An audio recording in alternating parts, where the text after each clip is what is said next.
8월 26일 월요일, 오늘 10% 이상 급등한 종목과 그 이유에 대해서 알아보겠습니다. 오늘 장은 오후 5시 키움증권 기준으로 코스피 지수는 0.14% 하락한 2698.01포인트로 마감했습니다. 외국인은 매도, 기관은 매수로 임한 가운데 개인은 매수로 대응했네요. 오늘 코스피 거래 대금은 8조 원으로 거래 대금이 마른 수준입니다. 한편 코스닥 지수는 0.84% 하락한 766.79포인트로 마감했습니다. 외국인과 기관은 매도로 임한 가운데 개인은 매수로 대응했습니다.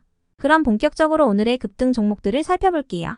오늘 10% 이상 급등한 종목은 총 23종목으로 코스피에서는 4종목, 코스닥에서는 19종목이 나왔습니다.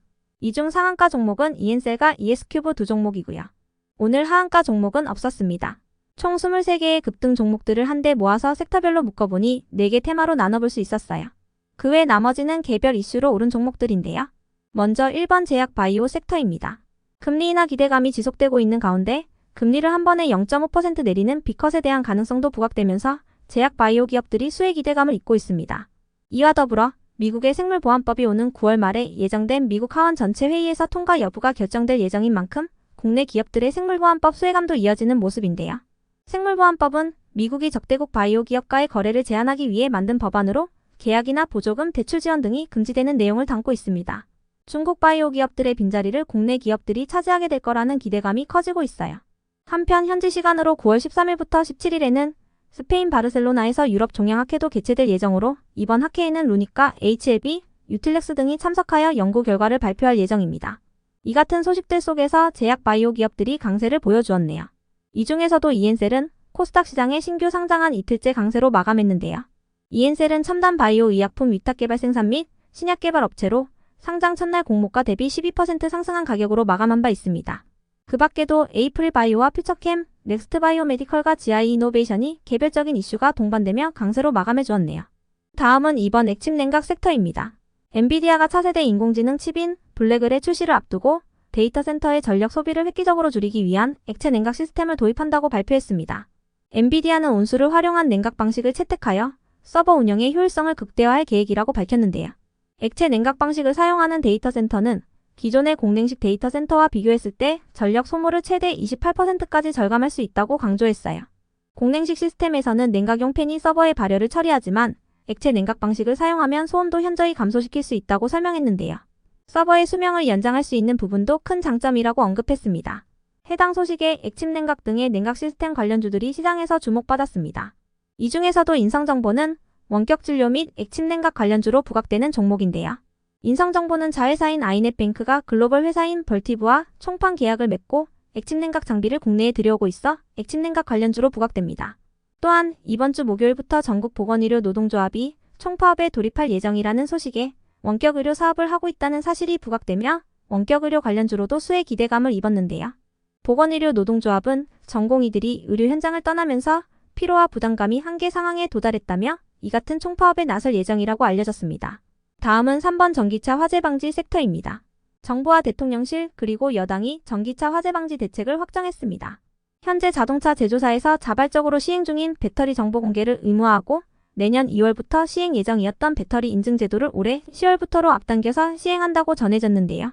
업계와의 협의를 통해 전기차 배터리의 안전성에 대한 무상 점검을 매년 실시하고 과도한 충전을 제어할 수 있는 스마트 충전기도 내년에 9만 개까지 확대할 계획이라고 전해졌어요. 신축 건물의 경우 모든 지하주차장에 화재 조기 감지와 확산 방지가 가능한 습식 스프링클러를 설치하도록 관련 규정을 개선한다고 하는데요. 정부는 이러한 내용을 바탕으로 다양한 이해관계자의 의견을 수렴하여 조속한 시일 내 종합대책을 발표할 예정이라고 전해졌습니다. 해당 소식에 전기차 충전 및 화재 방지 시스템, 전고체 배터리 등의 전기차 화재 방지 관련주들이 강세를 이어갔습니다. 다음은 4번 양자암호 섹터입니다. 지난주 목요일 저녁 3천억 원 규모의 대형 양자 과학기술 연구개발 사업이 예비 타당성 조사 면제를 통해 본격적으로 추진된다는 단독 기사가 전해진 바 있습니다. 정부는 갈수록 치열해지는 양자 신기술 경쟁에서 주도권을 쥐기 위해 예비 타당성 면제를 통한 기술 개발과 상용화에 속도를 낼 방침이라고 전해졌는데요. 예타가 면제될 경우 1년 반 가까이 지체되던 양자 사업이 본격적으로 시작될 것으로 전망되고 있습니다. 해당 소식에 양자암호 관련 기업들이 수혜 기대감을 잇고 일부 종목들이 강세를 이어가는 모습이었네요. 그 외 나머지는 개별 이슈로 오른 종목들인데요. 먼저 ES큐브와 제닉, 덕성의 급등 이유는 파악되지 않았습니다. 이어서 SOS랩의 급등 이유는 파악되지 않았지만 SOS랩은 최근 미국 글로벌 완성차 기업에 적용되는 고성능 자율주행 라이다를 개발 중이라는 소식이 있긴 했었는데요. 해당 완성차 기업은 엔비디아의 자율주행 플랫폼을 활용하고 있어 이번 프로젝트가 성공할 경우 엔비디아의 자율주행 플랫폼을 통해 라이다를 공급하게 될 가능성도 있다고 전해졌으니 참고해주세요. 다음으로 한 주 라이트메탈이 상승했습니다. 현대차가 울산 북구청에 하이퍼캐스팅 공장을 짓기 위한 착공 신고서를 제출했다고 전해졌기 때문인데요.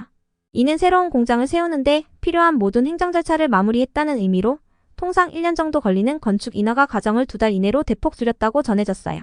하이퍼캐스팅이란 자동차 차체를 단번에 찍어내는 첨단 제조시설을 뜻하는데요. 이르면 다음 달부터 울산 하이퍼캐스팅 공장 건설이 시작될 것으로 예상되고 있습니다. 해당 소식에 자동차용 초경량 알루미늄 부품을 생산하는 한 주 라이트메탈이 현대차 하이퍼캐스팅 수혜주로 부각되며 강세를 보였습니다. 이어서 코오롱 글로벌이 상승했습니다. 지난주 금요일 한국석유공사가 싱가포르 업체와 대왕고래 탐사 시추와 관련한 보급선 용선 및 용역 계약을 체결했다고 전해진 가운데 대왕고래 프로젝트의 기대감이 지속되며 강세를 보였는데요. 코오롱 글로벌은 대왕고래 프로젝트가 진행 중인 포항 영일만항의 지분을 15% 보유하고 있어 대왕고래 관련주로 분류됩니다. 끝으로 스페코가 상승했습니다. 이스라엘군과 헤즈볼라가 대규모의 공습을 주고받았다고 전해진 가운데 중동전쟁 확산 우려가 부각되고 있는데요. 이 같은 상황 속에서 이집트 카이로에서 열린 가자지구 휴전 협상이 별다른 성과 없이 종료됐다고 전해졌습니다. 협상 당사자인 이스라엘과 하마스는 중재국들이 제시한 타협안에 동의하지 않은 것으로 알려졌습니다. 이 같은 소식에 스페코를 비롯한 방산 및 석유, 도시가스 등의 전쟁 관련주들이 시장에서 부각되었습니다. 그럼 오늘의 거래량과 거래대금 상위 종목들을 시장별로 살펴보고 마칠게요.